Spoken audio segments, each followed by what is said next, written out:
গ্রামের নাম শান্তিপুর, কিন্তু আজ সেখানে কোনো শান্তি নেই। বিলের মাঝখানে ছোট্ট এক ভিটেতে জসিম তার স্ত্রী আর 6 বছরের ছেলে আবিরকে নিয়ে দিন কাটাচ্ছিল। হঠাৎ শুরু হলো কালবৈশাখী ঝড়।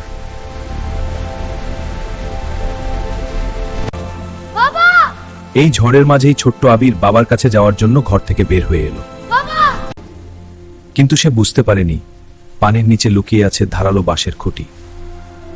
ঝড় থামার পর জসিম তার ছেলেকে খুঁজতে বের হলো।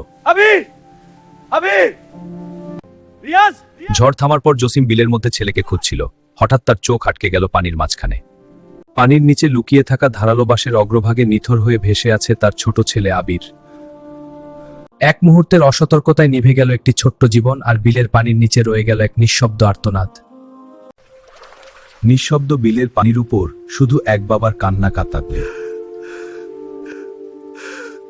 আর পানির নিচে রয়ে গেল এক অজানা আর্তনাদ।